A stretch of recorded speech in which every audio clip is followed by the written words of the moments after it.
तो दोस्तों अपने भारत में कुछ ऐसे ऐसे चिंटू पैदा हो गए हैं जिन्हें खुद तो कुछ समझ में आता नहीं है और चल देते हैं दूसरों को समझाने।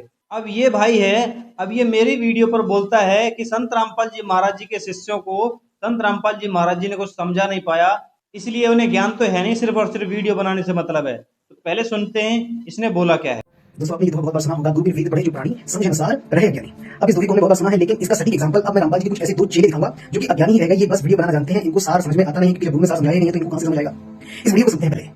भाई मुझे पता है आपके लड़ाई झगड़े होते हैं, बाप बेटे झगड़ा हो गया और बाद में आप झगड़े हो गए, वो क्यों होते हैं, क्या कारण है, किसने स्टार्ट किया पता है? ये भी समझ। हाँ हाँ भाई, जैसा कि तेरे गुरु ने तो तुझे अच्छी तरह सार समझा के भेजा है, तो देखते हैं तेरे गुरु ने तुझे क्या सार समझाया है। कबीर साहब ने बोला, कबीरा खड़ा बाजार में लिए लुकाती हाथ, और जो घर फूके अपना वो चले हमारे साथ। अब यहाँ पर तुम्हारा विवेक तो काम करेगा, नहीं नहीं नहीं, ये तो वो वाले घर की बात नहीं है, ये हमारा घर फूकने के लिए थोड़ी कह रहे हैं, ये तो ये घर है, ये शरीफ घर है, यहाँ तुम्हारा विवेक काम करेगा। लेकिन जब तुम बाइबल पढ़ रहे थे तो तुम्हारी बुद्धि में नहीं आ रहा कि भैया वो घर की बात नहीं कर रहे हैं, वो इस घर की बात कर रहे हैं कि जो अपने इस घर को फूक देगा, जो ये समझ जाएगा कि जीवित मरना कैसे है, वही हमारे साथ जाएगा। इस भाई ने कबीर साहब जी का एक दोहा लिया है जिसमें बात कह रहा है कि इस वाले घर के फूकने की बात नहीं है, वो वाले घर के फूकने की बात है। हम बिल्कुल भी नहीं कह रहे कि हम वो वाले घर के फूकने की बात है। पहले इसका दोहे का मतलब ठीक से समझ लेता तो तुझे आसानी हो जाती मेरे ऊपर टिप्पणी करने का, क्योंकि इस दोहे का जो मतलब है वो कुछ इस प्रकार है, जैसे कबीर साहब जी ने कहा है, कबीरा खड़ा बाजार में लिए लुकाती हाथ।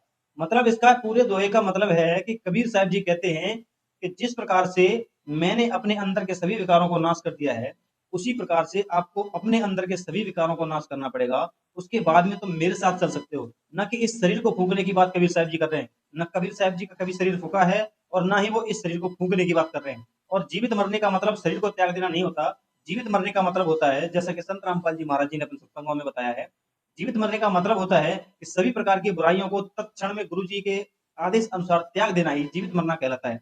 जिस प्रकार से गुरु आज्ञा दें उसी प्रकार से चलना ही जीवित मरना कहलाता है। तो पहले अपने गुरु से ज्ञान लेके आओ और फिर अपने विवेक से बैठकर तोलो कि वो ज्ञान क्या था। कबीर साहब जी ने बताया है जिस प्रकार से जीवित मरना, पहले उस चीज को डिटेल में समझ के आओ, उसके बाद बोलना किसी की वीडियो के ऊपर। क्या तुम समझते हो कि मैं पृथ्वी पर आप कराने आया हूँ? मैं तुमसे कहता हूँ नहीं, वरन अलग कराने आया हूँ, क्योंकि अब से एक घर में 5 जन आपस में विरोध रखेंगे, 3 2 और यहाँ लिखिए 3 2 से और 2 3 से, पिता पुत्र से और पुत्र पिता से विरोध रखेगा, माँ बेटी से और बेटी माँ से, सास बहू से और बहू सास से विरोध रखेगी। आप देख सकते हो ये विरोध भी इन्हीं का किया कराया है, इन्हीं का कराया। जगत में कैसा नाता रे, लेकिन कोई किसी का नहीं है भैया, ये वही बात जीसस समझा रहे हैं। हाँ, ये बात सही है कि जगत में कोई किसी का नहीं होता, लेकिन जिस बात को मैंने पवित्र बाइबल से पढ़कर दिखाया था उसमें इस तरीके का तर्क नहीं दिया गया है कि अंदर के विकारों का, क्योंकि उसमें डायरेक्टली पिता पुत्र और घर के संबंधियों के लिए डायरेक्ट बोला गया है। वो कहते हैं कि पिता पुत्र से विरोध रखेगा, माता बेटी से विरोध रखेगी, आदि आदि। तो ये वही विरोध है।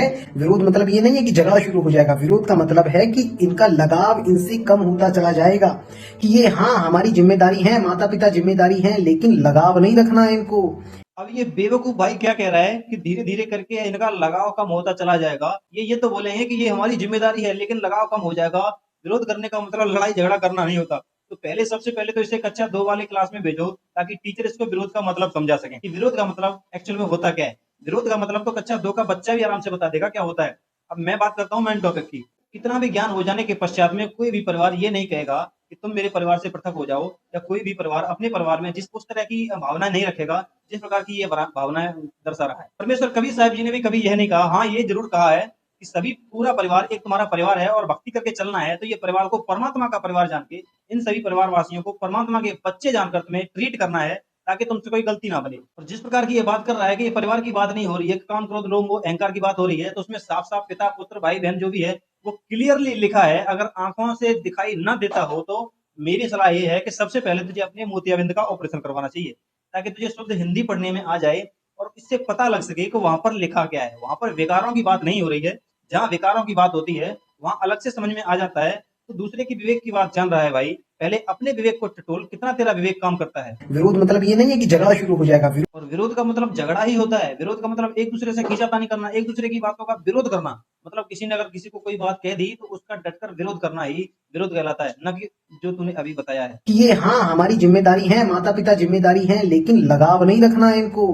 ये बात तो बहुत अच्छी लगी, माता पिता जिम्मेदारी है लेकिन लगाव नहीं रखना है इनसे। माता पिता से लगाव नहीं रखेगा फिर किससे लगाव रखेगा? पशु पक्षियों से। इतना बेवकूफ आदमी है यार तू, समझ में नहीं आता मेरे को तो। लेकिन तुम्हारी बुद्धि में ये बात नहीं आ रही है। जैसे कि तेरी बुद्धि में तो ये सभी बातें आ चुकी होंगी, जिस प्रकार से तू अभी अभी टीका टिप्पणी कर रहा है। तो आखिरी में भाई मैं तुझसे यही कहना चाहूंगा, बेवकूफी वाली बातें ना करके पहले समझने का प्रयास करो उसमें बोला क्या गया है। और मैं तुम्हारी इसी बात को और भी अच्छे तरीके से प्रूफ करने के लिए एक एग्जाम्पल और कोट करता हूँ इसमें। ये भी पवित्र बाइबल का ही एग्जाम्पल है, जिसमें यहोवा ने ये कहा है कि ये लोग सभी आपस में पास पास न रहें, इनकी तो भाषा भी सेम है, इनको दूर दूर करो ताकि ये आपस में एक दूसरे की भाषा ना समझ सकें। ये स्टार्टिंग से यही होता हुआ आया है। जब तुम्हें किसी चीज की नॉलेज नहीं है तो उस पर बयानबाजी नहीं करनी चाहिए, वरना लोग तुम्हें चिंटू चचुंदर और पता नहीं क्या क्या नामों से नवाजेंगे। फिर तुम्हारी इज्जत और बेइज्जती आपके खुद के हाथ में रहेगी।